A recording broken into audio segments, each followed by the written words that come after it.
The 18th A-League Men's Grand Final is upon us. The Melbourne City Central Coast Mariners. Let's talk about it right now. First of all, we have to look at the head-to-head when it comes to these two teams. Melbourne City defeated the Mariners back in December at home, and then we have that really thrilling 1-1 draw on the Central Coast back in April. But it is City who dominate the head-to-head between these two sides over the last few years. City have won 5 of the last 6 meetings between these two teams. When it comes to making it to Grand Final day, both of these teams have been there plenty of times before. City, this is their 4th consecutive Grand Final. They've only won on 1 occasion. For the Central Coast Mariners, they've been there 5 times over the history, only getting 1 win in the Grand Final. That was 10 years ago against Western Sydney Wanderers. Now, players to watch for me. There are so many exciting attacking players on show in this game, so I'm going for some different choices. First of all, left back from Melbourne City, Jordy Boss, has been superb this season and could be key to breaking down the Mariners' defense. He scored that fantastic goal the last time these two teams met in April, and he could exploit the space that's being vacated by Benny Cololo, who's playing on that right wing for the Central Coast Mariners. Jordy Boss, keep an eye on him in this game. And for the Central Coast Mariners, midfielder Josh Nisbet was voted the best player from this season for the club, and he has a massive test in this game coming up against that City midfield. His battle with Aidan O'Neill is going to be very fascinating, and I'm intrigued to see how City set up in this game. We saw 2 different setups in the semi-final 2 legs against Sydney FC. In the first leg, they went for more of a traditional midfield 3 with Berenguer,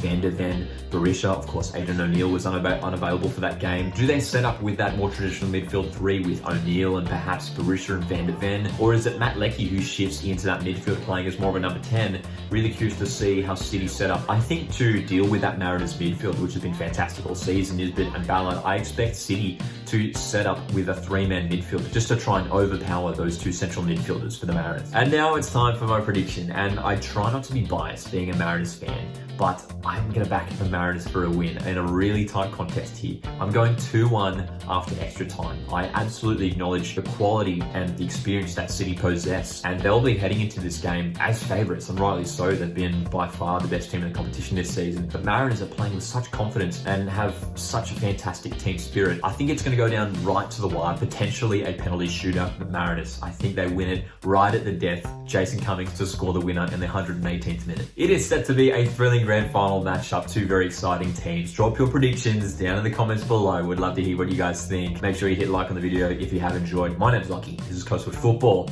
and enjoy the Grand Final.